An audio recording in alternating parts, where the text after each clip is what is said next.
Mabuhay, or in Kapampángan, luwid kayo. First, I would like to apologize to everyone. It has been a month since, or more than a month, since the last time I posted a video. My computer broke down and then life happened. But enough about that. Let's get down to business. Let's get down to business and learn new things. So without further ado, here are six things that you must know about sisig. Probably the most popular Kapampangan food of today.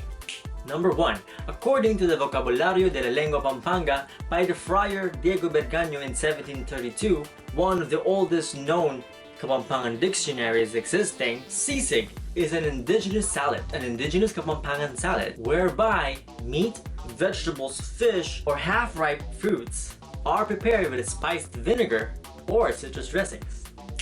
Number 2. Yes, sisig has existed for centuries. It is even older than the Philippines itself. Number 3.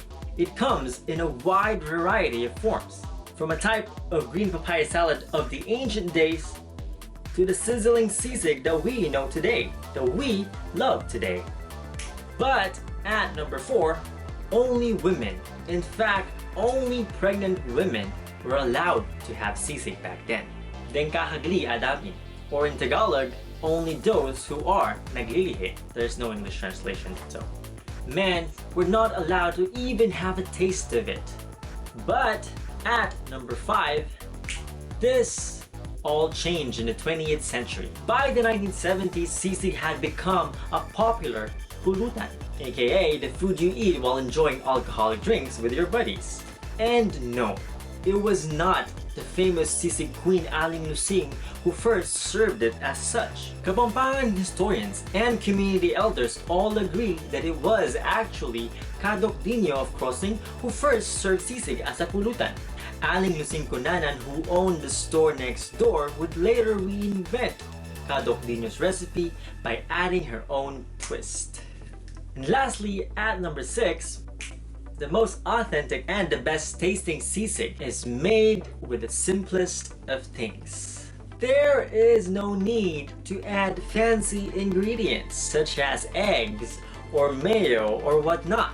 In fact, most of us, if not all of us Kapampangans, hate it when this happens.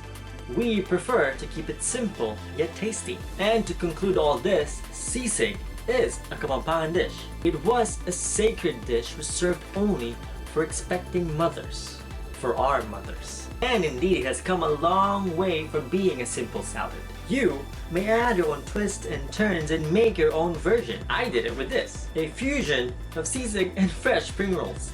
But please respect that sisig is special to us Kapampangans.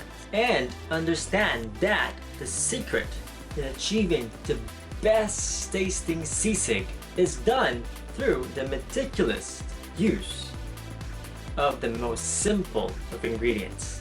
So yes, stay away from making it too fancy, because that would be in contrast to the true nature of sisig itself. To learn more about sisig and for a more detailed version of this list, check out my BuzzFeed article below. And I also included a simple guide into making your own sisig. So yes, check it out and share it with your family, friends, and everyone you know. And I guess that's it for me today. Until next time, bye!